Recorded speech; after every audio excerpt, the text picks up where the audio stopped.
everybody. Just Lindsay and I hear this. Hey, everybody. So hopefully if somebody else doesn't get on, you guys are watching this after the fact because, you know, we value you guys' time. We want to bring you content that is worthwhile. And damn it, I've got some good content. I've got some good stuff today. So we're going to jump right into it and talk a little bit more about something that I feel like I've really kind of failed at as, you know, you guys as coach. You guys, if you're trying to build a business, I feel like I've failed at a certain portion of it.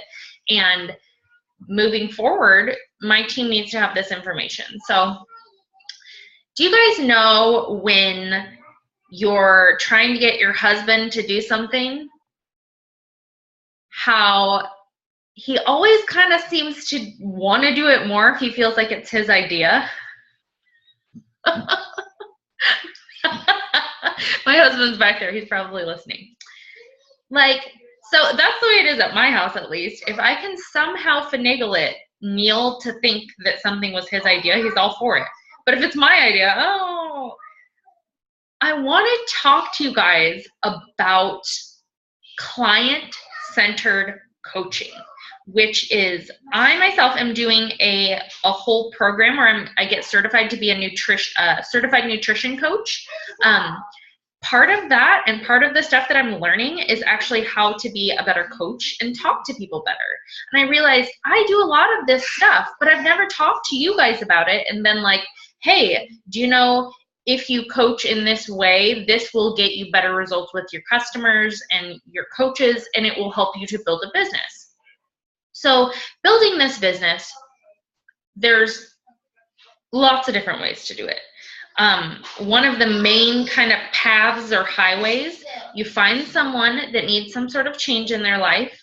They become a challenger in your challenge group. They get amazing results. They feel like, holy crap, for the first time in how long, that's Lindsay, for the first time in how long I have definition, I'm losing weight, I'm like, I want to do this too. And then they become a coach on your team, you know? So that's the dream that everyone has for every challenger that comes. That way they can be a part of our team and then we can grow our influence, right? So in order to get to that point, you need to be able to have conversations with potential customers and be able to discern their level of readiness. So I was talking to one of my favorite friends the other day who is a coach on our team, and she was saying, oh, I have these people and they're falling off like left and right in my challenge group, and what the heck is going on? And so we talked about it, and, you know, I gave her some advice and gave her some hints as to what I've done when people kind of fall off in the past. And I kind of realized sometimes I think we're Beachbody coaches. We get so excited about everything. Sometimes we're trying to talk people into wanting to do this for us. And we're maybe not getting to those underlying whys with our customers. We're not getting them to actually make it feel like, oh, this was kind of my idea. Because guess what? When it's their idea, guess what they're going to do? They're going to follow through. They're going to do things that are hard anyway because it was their idea. So it's getting to the psyche of a person, basically, and, you know, coaching them more appropriately. So I want to talk to you guys about some actual questions and ways you can do this, right? So you need to always ask open-ended. So when you're talking to a prospective customer client, you need to ask open-ended questions that explore options, values, and possible outcomes without any of our judgment, right? So we need to ask questions like, what things are most important to you?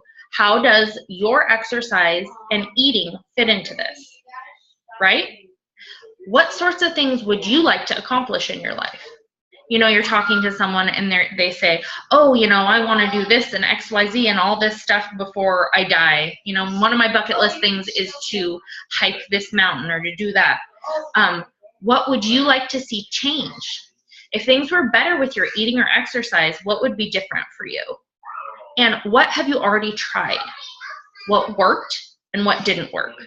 So by asking these questions, you guys are going to uncover this plethora of things for our, potential customers, clients, in order to better guide them in what kind of. One of the things that drives me crazy is like every single Tom, Dick, and Harry is given the 21-day fix, right? Some people don't necessarily like that kind of workout, but they might die to do Turbo Fire, or they might freak out at Pio, or they might want to do like Body Beast and lift some heavy weights. We need to be having these conversations so we're getting people in the right products of things that they're going to love and connect with, and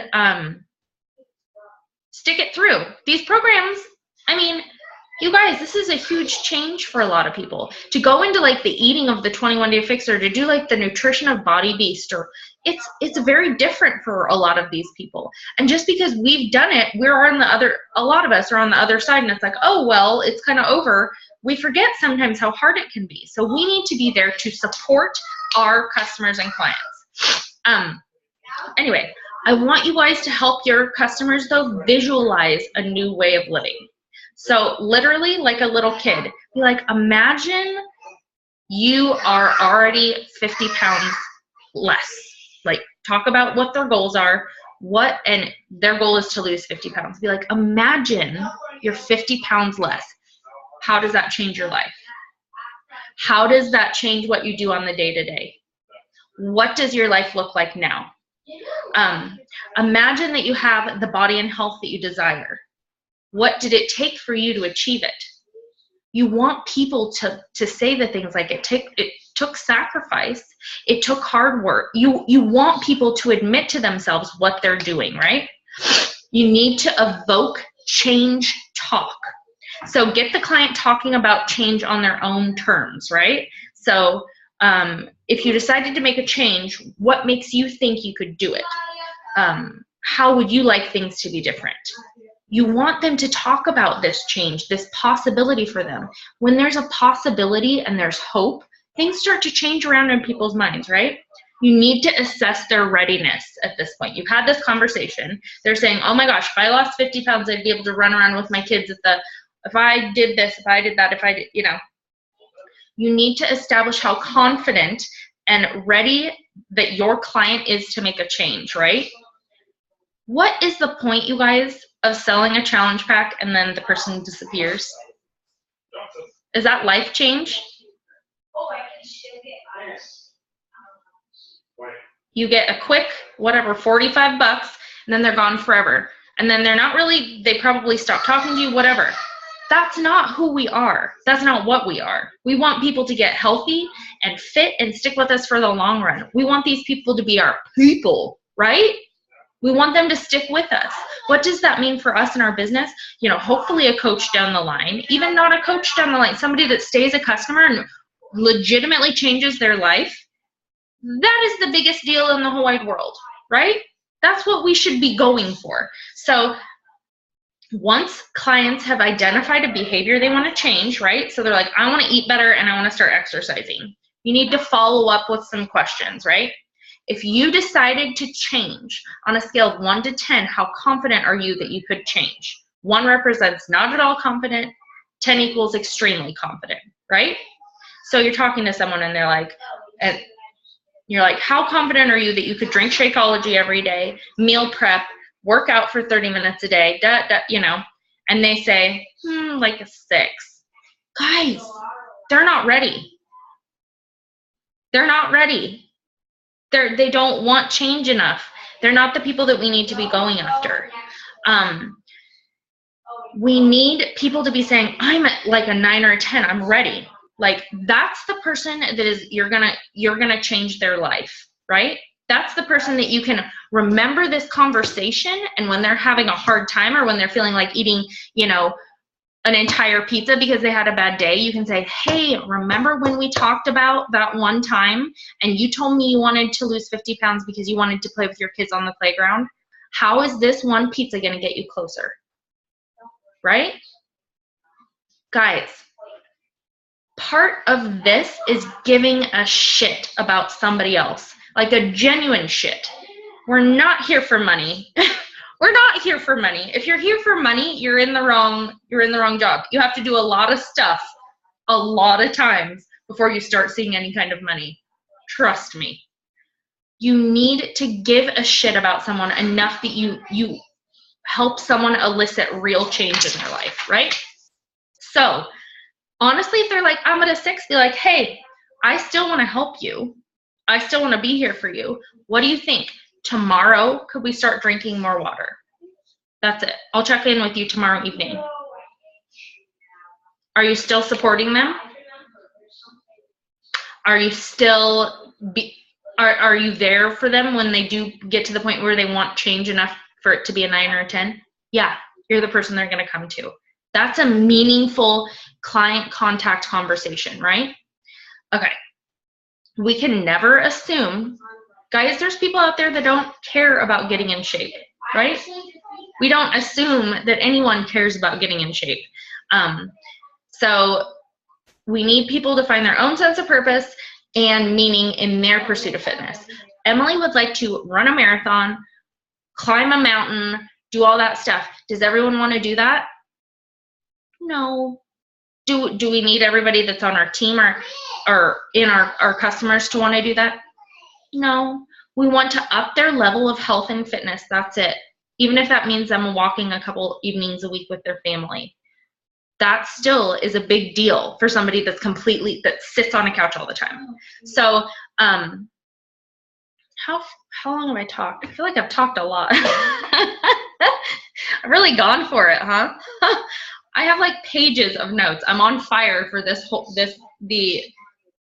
anyway, I really want you guys at this point, instead of directing a client forward, have them generate their own solutions, right?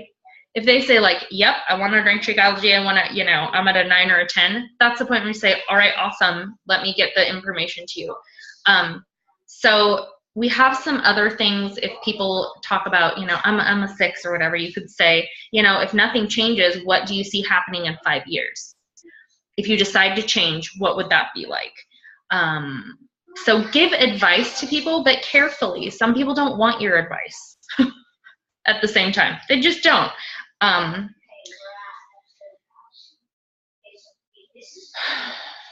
So you have a customer. They've purchased a challenge pack. They are in your challenge group. What is your job at this point?